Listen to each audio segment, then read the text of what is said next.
Hello guys, welcome back to Tax to Wealth. I am going to discuss a very important topic, that is how to choose the right income tax return form. Nowadays this is very creates a very big confusion among the people who are trying to file by self. That's why I thought I will make a short video like which is be little bit help to the people. That's why I will make this video. Without delay, let's start the video.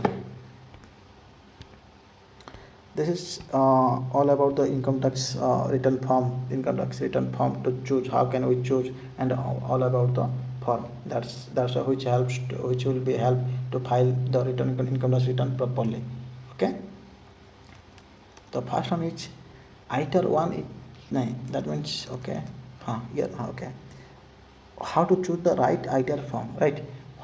Like इसमें क्या आता है, मतलब how to choose, कैसे choose करोगे, right? उसको choose करने से पहले ये समझना पड़ेगा what is I T R. मैं जो मेरा जो पिछला वीडियो है मैं इसमें बता चुका हूँ इन आई टी आर के बारे में फुल्ली क्लियरली। मैं सब कुछ मतलब बहुत सिंपल से बता चुका हूँ। मैं डिस्क्रिप्शन में लिंक दे दूँगा, आप जाके उसको देख लो। एक बार आई टी आर के बारे में सब कुछ आपको आइडिया हो जाएगा। फिर यहाँ पे एक बार मैं इसको रिपीट कर देता हूँ थोड़ा सा, ठीक है? आईटीआर क्या है? आईटीआर है इनकम टैक्स रिटर्न फॉर्म में, जहाँ पे हम क्या करते हैं, हमारा इनकम क्या होता है, हमारा इनकम को हम क्या करते हैं, डिस्क्लोज करते हैं। इनकम और टैक्स दोनों का हम डिस्क्लोज करते हैं। कहाँ पे डिस्क्लोज करते हैं? इनकम टैक्स रिटर्न फॉर्म में, ठीक है? दैट इज आवर आईटीआर और income tax return is a form to report your income and tax returns to the government. Okay. Why is it important to choose the right ITR form? Choosing the correct form is very important because wrong selection can lead to rejection or penalty. That means if you are going to choose wrong ITR form, that means department will maybe charge some penalty and department will give or send to a notice, that is defective notice. What is defective notice? That means under section 139(9). Okay, what is defective notice? That defective notice means the department will consider if you are not choosing the correct ITR form based on your income. The department will consider you have not disclosed your all types of income, and that means you have not paid your fully tax. Okay, that is by default the department will consider these things. That's why it is very important to choose the correct ITR form to avoid the notice and penalties, okay, and the interest also. Second is types of income क्या है। हाँ, मैं जो इस video में बता रहा हूँ इसमें बहुत सारे कंडीशंस हैं, बट मैं ओनली इनकम हेड के बेस में जो ITR फॉर्म है ये सारे मैं बताऊँगा, ठीक है? वीडियो को एंड तक देखिए, आपको अच्छे से सब कुछ समझ आ जाएगा, ठीक है? मैं बहुत सिंपल तरीके से आराम से बहुत कुछ चीज़ें मैं बता रहा हूँ, ठीक है? जो आपको आसानी से थोड़ा बहुत आइडिया होने से आप क्या कर पाओगे, मूव कर पाओगे, ठीक है? मेरा सारा जो वीडियो है इस सारे फाइनेंस के टॉपिक के ऊपर है, ठीक? लाइक इनकम टैक्स, जीएसटी और म्यूचुअल फंड्स, ठीक है? चलते हैं। पहला मतलब टाइप्स ऑफ इनकम हेड्स क्यों बोलते हैं? ये लॉ का लैंग्वेज है। टाइप्स ऑफ इनकम बोल सकते हो, लॉ इनकम टैक्स के लॉ लैंग्वेज में इसको बोलते हैं इन टाइप्स ऑफ इनकम हेड्स, ठीक है? क्या क्या हेड है? पहला हेड हो गया income from salary. Salary means if you are doing a job in a company, you are getting some compensation on monthly basis. That means that is your salary income. Okay. Income from house property, अगर आपके पास कोई house मतलब ऐसा खाली है, ठीक है, आप किसी को रेंट पे दे देते हो, वहाँ पे जो कंसिडरेशन आपको मिलता है, वहाँ पे जो आपको अमाउंट मतलब भाड़ा रेंट जो मिलता है आपको, उसको बोलेंगे income from house property. Business और प्रोफेशन क्या है? बिजनेस और profession means if you are self employed doing a business, that means that you are generating some revenue from the business, that's called business. Okay, profession, that means you are a CA, you are a doctor, you are an advocate, you are providing the professional service, you are professional, that means you are generating from the professional some income from the profession, that is called professional income, that is your profession. Okay, next capital gains, because capital, what is the capital gains? If you have some immovable assets and one day you have sell that assets, okay, and getting some profit from that asset, okay, that means that is your capital gains.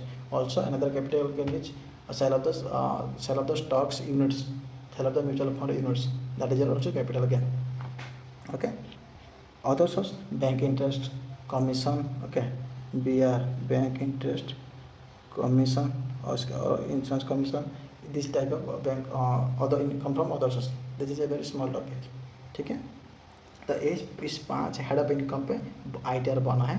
तो इस आप choose करो मेरा कौन सा income में मैं income के अंडर में आता हूँ, तो उसके हिसाब से मैं कौन सा आईटीआर चूज करूँगा, मैं आगे वीडियो में उसको बताऊँगा, ठीक है। वीडियो को एंड तक जरूर देखना।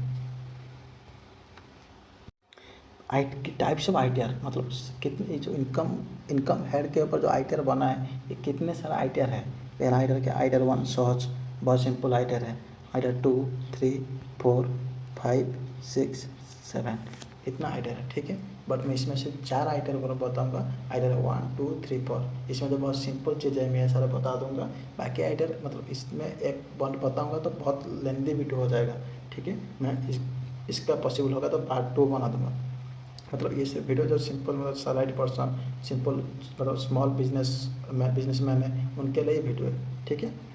अगर आपको मैं मतलब ये सारा आइडिया के बारे में जानना है, जो वीडियो के कमेंट बॉक्स में ड्रॉप कमेंट डाल दीजिए, इसके ऊपर मैं दूसरा वीडियो बना दूंगा, ठीक है।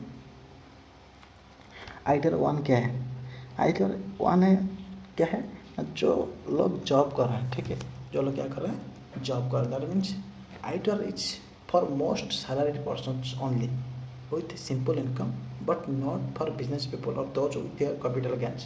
अगर आप सिर्फ जॉब कर रहे हो तो आपको आईटीआर 1 ही लगेगा, आपका कोई भी इनकम नहीं है except income from other source, except income from others, आपको आईटीआर 1 ही लगेगा, ठीक है। हाँ, इसमें एक्सेप्शन है, आपका जो इनकम अप टू 50 लाख होना चाहिए, 50 लाख से ज़्यादा होगा तो फिर आईटीआर 1 पे आप फाइल नहीं कर पाओगे। ओनली हाउस प्रॉपर्टी 1 होना चाहिए, कितना होना चाहिए, 1 होना चाहिए।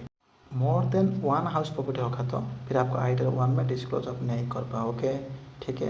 अदर सोर्स में एक्सेप्ट लॉटरी होना चाहिए, अगर लॉटरी इनकम अदर सोर्स में है, आपका लॉटरी इनकम है, फिर आईटीआर 1 आपको नहीं लगेगा।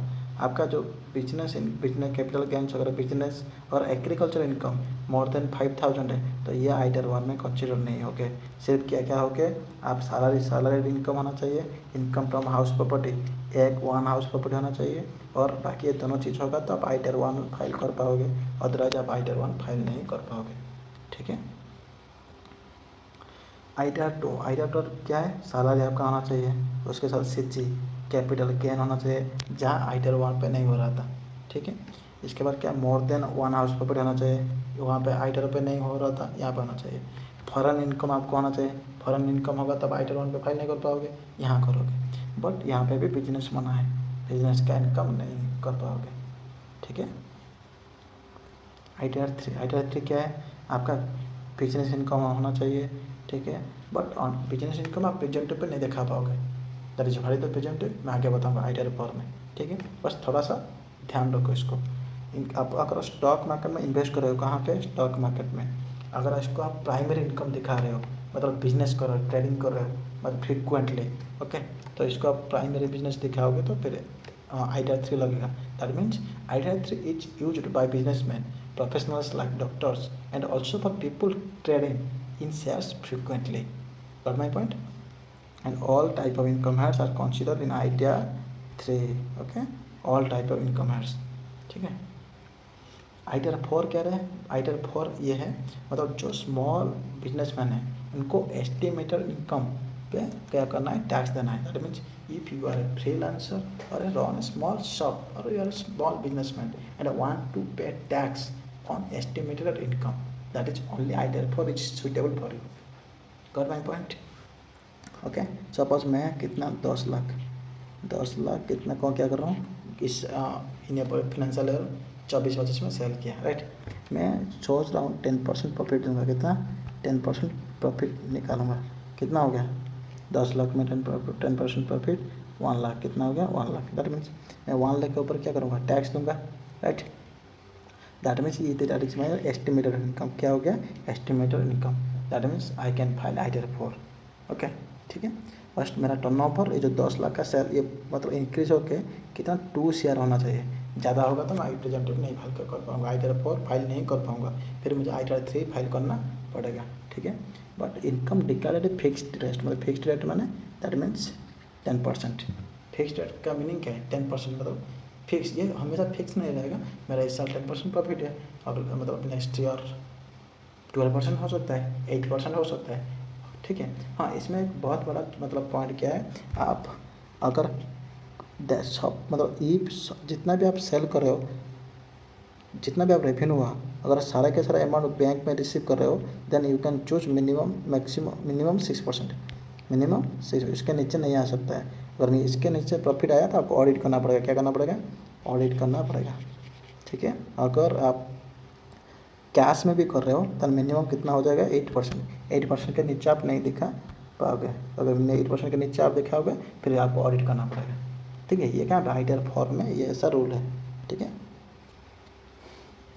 व्हिच आईटीआर टू चूज, मतलब ये आईटीआर समझ गए, टाइप्स ऑफ इनकम हेड आप समझ गए, बट आप कौन सा आईटीआर फॉर्म आपके लिए मतलब सही है, आप कैसे चूज करोगे, ठीक है। कैसे? मतलब आपके पास सैलरी इनकम होना चाहिए, आपका हाउस प्रॉपर्टी इनकम होना चाहिए, तो आपका आईटीआर 1 हो जाएगा। सैलरी होना चाहिए, कैपिटल गेन्स होना चाहिए, more than 1 house property income होना चाहिए, आप आईटीआर 2 हो जाएगा। बिजनेस इनकम होना चाहिए, कैपिटल गेन होना चाहिए, हाउस प्रॉपर्टी होना चाहिए, आईटीआर 3 हो जाएगा, ठीक है।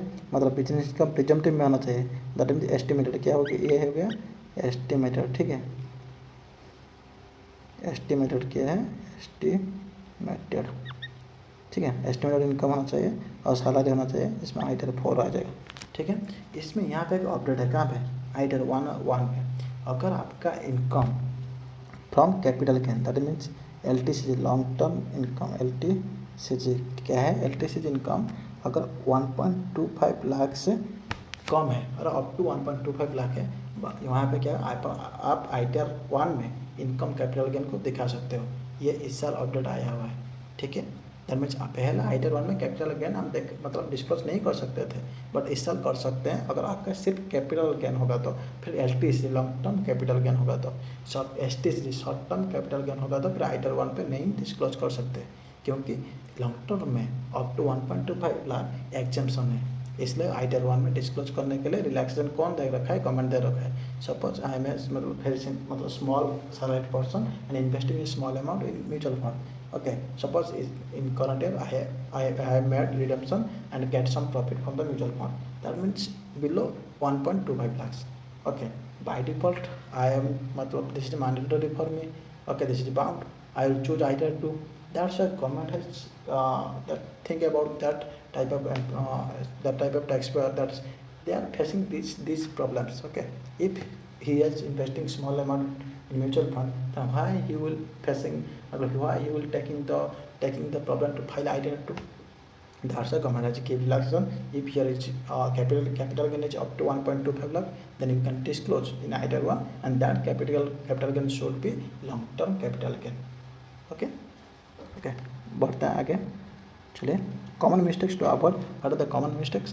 That means don't make the common mistakes that can delay or in a refund or your refund and invite notice. Okay, that means if you are selecting wrong form, that means government or department will send you a notice.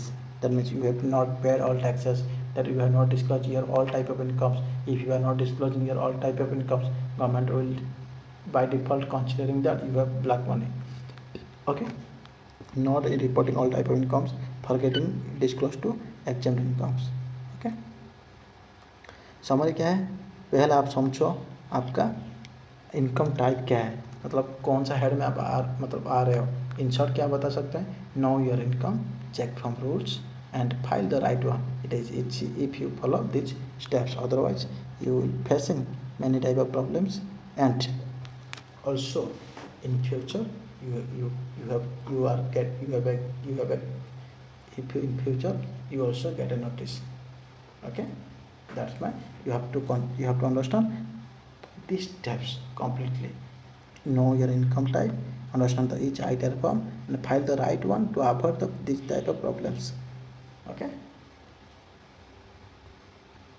guys, this is all about from my side. If you have met confusion, otherwise you have still any doubt about this type of ITR forms, then you can ask me, and ITR 567 I will prepare a make video, so another video for all of you, right? Okay, that's in this video I hope you will get all the information what I'm trying to say to you. Okay, ठीक है guys, मिलते हैं next video में. For this time, thank you. Like and share and subscribe. If you are interested to get more videos from my side, so stay tuned with me. Thank you guys. Bye.